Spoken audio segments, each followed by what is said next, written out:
So Avatar: The Way of Water is a success. It's a smash hit success.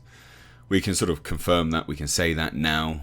Interestingly, I'm surprised the critics don't like it on par with what the audience does. Just because I thought that this would be one of those films that creates unity between critics and audiences. But hey, look, I was wrong. And I was wrong as well with respect to my sort of personal belief on this film.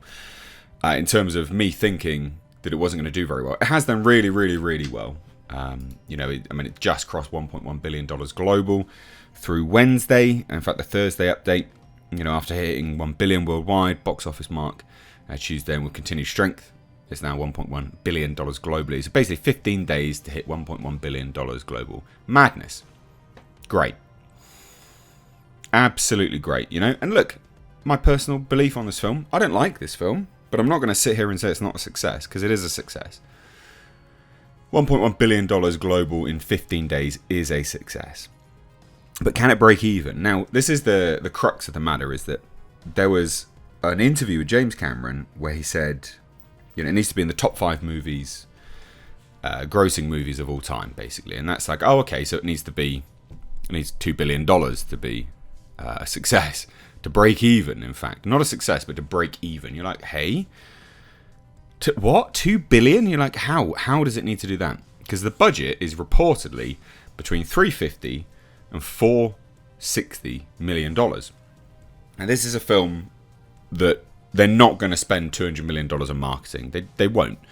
I can't imagine this has had $200 million marketing it, unless it's in markets that we haven't seen. In the UK, barely seen much about this film. There's not really anything floating around about it. There's not a load of adverts that you normally get on YouTube.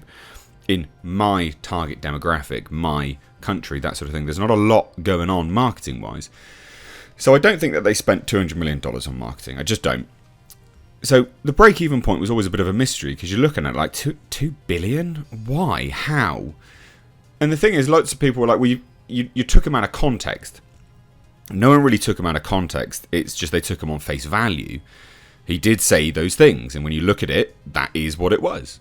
But he has come out now and actually corrected it, which is slightly frustrating that this isn't bigger news, because you'd think it would be bigger news, but it's not, which is really irritating.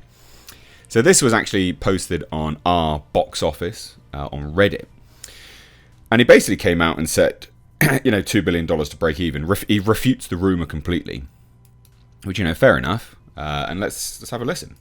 A little inaccurate on that. It's probably more like the 10th highest to break even. But yeah, it has to achieve at a very high level. But that was always a given from when we started. That was always the challenge that was ahead of us. And I think that drove us to try harder, to be better, to be more beautiful, to be more compelling, to be more emotional. It forces us to be as excellent as we can be. That doesn't necessarily mean that we'll connect with an audience in a way that, let's say Titanic did or that Avatar itself did. We can't know that ahead of time. So, our job here is just to make the best film we know how to make. We can't control market forces. Accurate on that is probably more like a little inaccurate on that is probably more like the 10th highest to break even. But yeah. So, 10th highest to break even. Right, well, what is that then? What is the 10th highest to break even? Okay. Furious 7, Top Gun Maverick, Lion King, the Avengers. It needs to be around the $1.5 billion mark to break even. And at $1.1 billion, you know what? It will break even. I think this will break even. Now, it's difficult because all of my personal predictions, which were somewhat clouded by my personal distaste for gigantic blue Smurfs running around, have been way, way out of whack. But again, I'm not going to sit here and say that it won't break even, because I genuinely think it will break even. And apparently, there is something with respect to all of this that essentially, at each point a film comes out using this technology which they've developed, it starts to pay for itself tenfold. So it's like the initial investment is what costs so much money. So there's that rumour that that's the case, but I don't know whether that is going to be the case. And the reason why I say that is because we're talking about movies further down the line. Is that for Avatar 3, recently James Cameron came out and said, "Oh yeah, I've had a 9-hour cut of Avatar 3," and actually, that's with all the effects. That's like it's that's a completed film basically. Not necessarily a fully completed film, but it's something that he can watch and put together.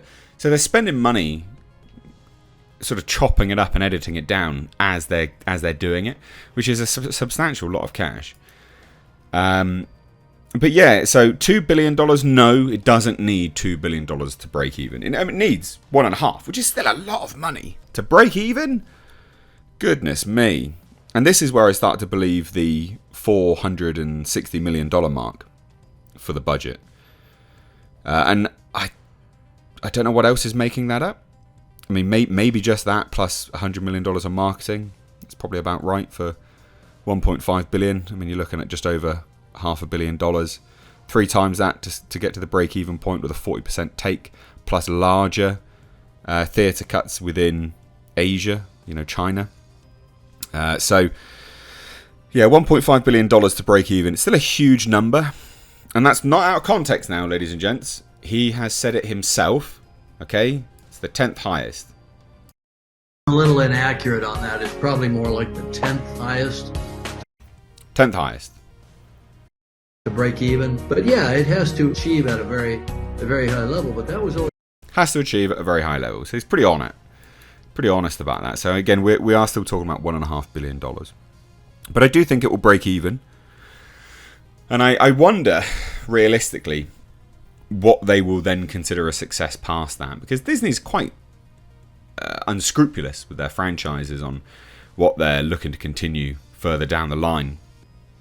Whether they think that there's a huge take from that. And I don't know, and this is me thinking out loud and getting your opinion, I don't know what the market is for the merchandising and licensing of Avatar. I don't see a lot of Avatar merch. And that can be a large considering factor of a studio or franchise owner continuing stuff. I mean, that's one of the key factors of why the Monsterverse is continuing, believe it or not, because they have huge merchandise takes and profits going on. But there you have it, ladies and gents. James Cameron has confirmed it needs to be the 10th highest, which is $1.5 billion, which is a lot of money still. Will it do it? Yeah, it'll do it. But will it start to take home large sums of money? Probably not. But then I was wrong before, so I'm probably wrong on this, and I'm happy to admit it. Happy to admit it. But the longer it gets delayed in hitting that sort of number, the more difficult that number is going to be to take, because there are films coming out in January, February that could impact it. So let me know what you think down below in the comments. If you're new here, do hit subscribe, give the video a like and a share. It really helps the channel out, just engaging with the video. But cheers, guys. Take care.